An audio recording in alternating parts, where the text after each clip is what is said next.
you can't ask for anything more than doing it. Like to get the confidence to pulling it out on the close ones.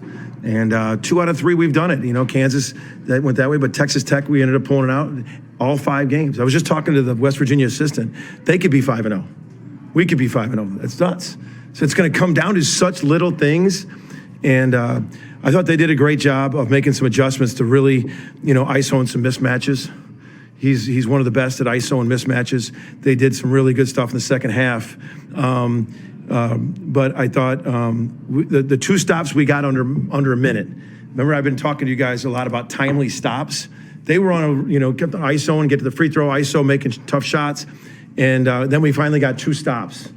I thought Jalen Hill, we ISO'd Jalen on the elbow, and Jalen made a big one, I think under 2 minutes. So, I thought that was it. And the other thing, I talked all week about the free throw, or the rebounding. They're so strong and physical, and we out-rebounded them. Boxing out. I challenged the guards about rebounding down. Milo's had 9, Grant had 4. That's 13 rebounds between 2 point guards. All right, we rebounded down, because the thing, you can't just be standing there and let your 4 and 5 do all the rebounding. We challenged the guards to go rebound, and they did. And for us to out-rebound West Virginia in a 1-point game, right there. That was, I thought our guys showed some toughness, blocking out and going to get the rebound. And I don't know how many offensive rebounds we ended up having, but 4. I mean, we'll take that all day. If you told me that before this game, would you settle for 4 offensive rebounds? I would say, book it, Dano. You got it. Tanner had a couple of those 3-pointers back-to-back. He was pumping up the crowd and all that. We talked about getting him out of foul trouble, staying in the game. Just how big is it to have him limit himself to 2 fouls in this one, especially as a passing guy? Seems like it really brings a big energy. Man, it was so great for him to see it go in at key times. He did it back, and Grant did a great job of going downhill. He got downhill, he dragged him down and kicked it back. Those are big plays. The point guard setting it up.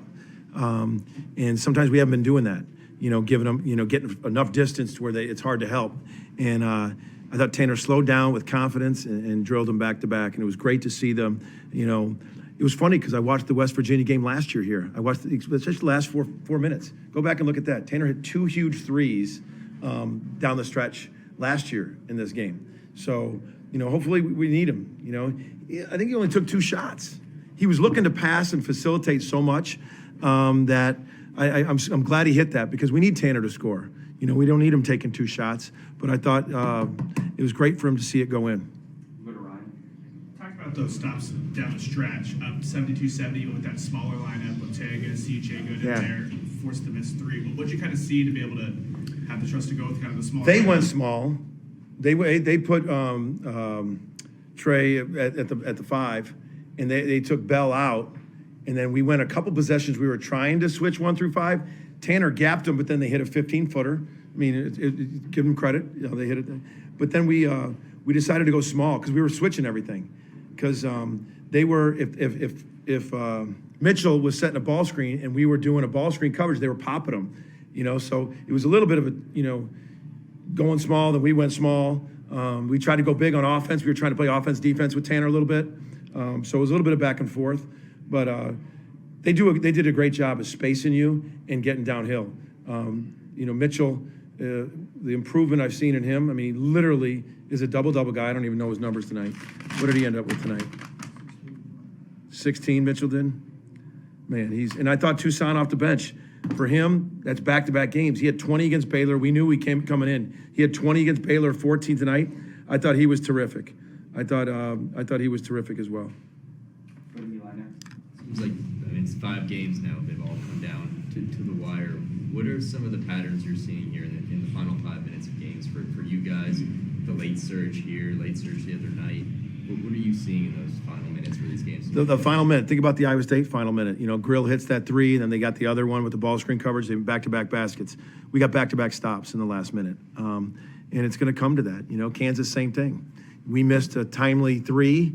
They got an and 1. So I thought we played better with stops down the stretch, but it's just sometimes it's not one thing.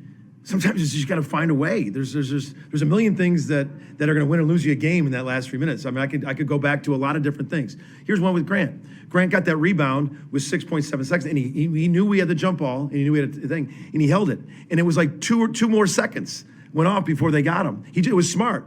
And think about it. If that shot goes in and clocks out, it could have been 2 points, some left seconds left. A lot of little things. There's a lot of little things that are smart that I thought these guys did. And so it's not one thing. I do think it's stops, man. You got to get stops down the stretch. We'll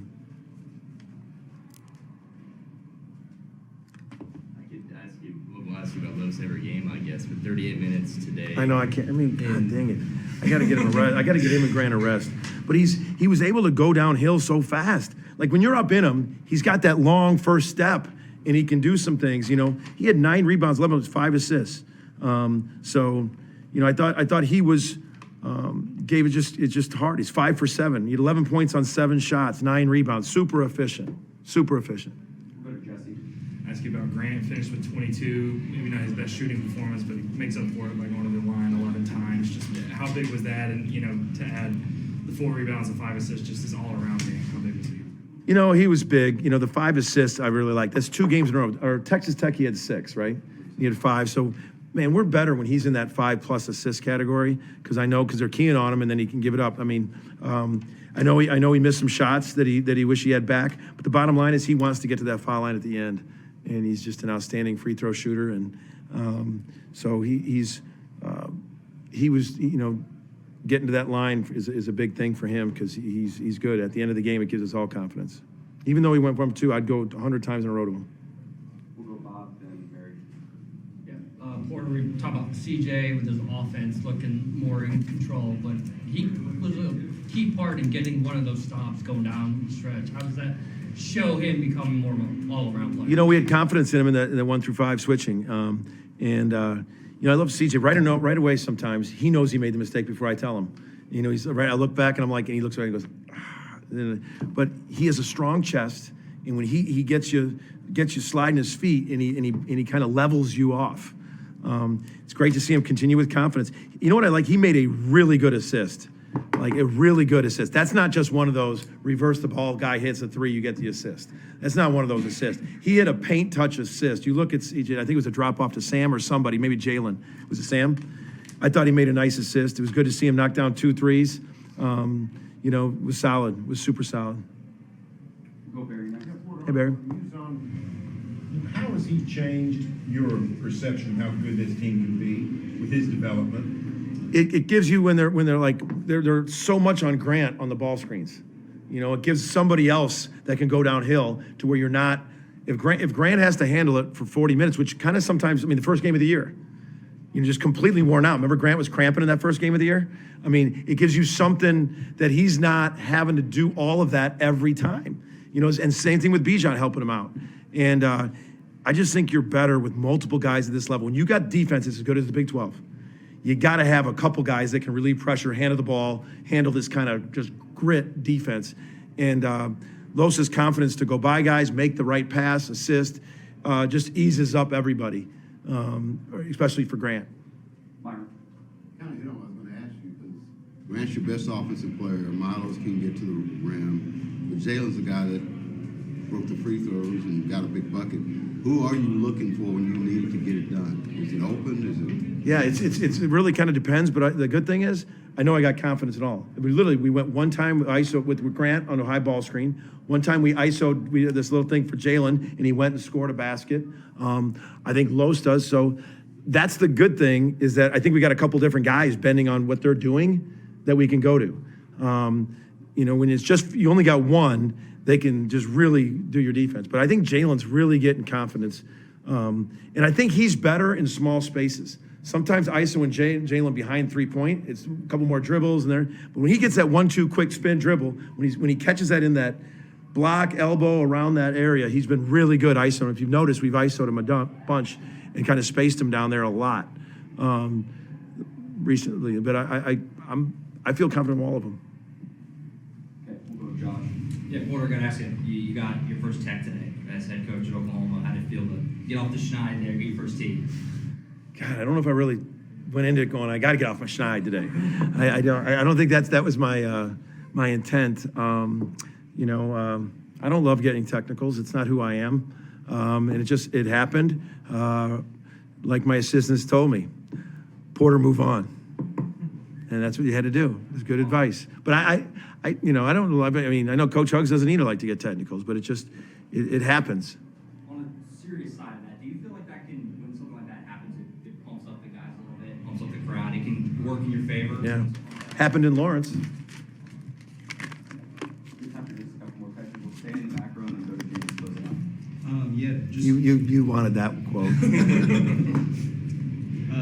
you know, 2 wins in your last 3 games in the Big 12 now. Does it feel like you're maybe picking up some momentum here? I felt it when we were 0-2. We played the 5 team in the country and the 11 team in the country to 1 possession game. It's just continuing to believe and push. And what's hard in this league is to get beat down a little bit. You know, you can't stay down. You got to come back. You're going to have an opportunity to get for a quad 1 and 2 game. And the thing that I tell them is after Kansas is keep believing. Keep believing. You know, we're good. We're playing the top teams in the country. And if we're sitting here, you know, 5 games in and we've lost them by 20 each, I'm probably searching. But I believe these guys should too. It's just every game's going to be like this. And it's that margin for error is small on either side. On either side. I really believe West Virginia could be 5-0. That's how good I think West Virginia is. They're physical, they're smart, they're well coached. I mean, God dang, the adjustments they make, I mean, they could easily be that way. We'll go to James to close it out. It's fun to watch you match up your guys sometimes. You talked about every guy needs to be ready. Ortega, you brought him in defensively, and he was a defensive player, but you like him defensively. But talk about what you saw in that matchup to bring him in with 5 minutes to go. We really seen him this week in practice because how physical they are. He draws fouls. Look at his foul per minute. And then he actually drew a foul and got to the foul line. Look at his fouls per minute. You know, some of these defenses we play, they side you and they rotate and flood, and you got to be able to kick and knock down shots. This one, they're so physical. And I thought Tega's physicality on defense could help. And I thought he had a great week of practice. And it's hard. I think Tega's been really good since Christmas in practice. It's just hard to start playing 9, 10 guys. And we've tried to keep him up. My assistants have done. Keep pushing. You never know when your name's been called. And, you know, I'm telling you, he's been practicing really well. And it's a credit to him to stay mentally ready, because I thought his 7 minutes were a good 7 minutes. Heck, he got in there and got fouled, made his 2 free throws. For more information, you can visit TulsaWorld.com.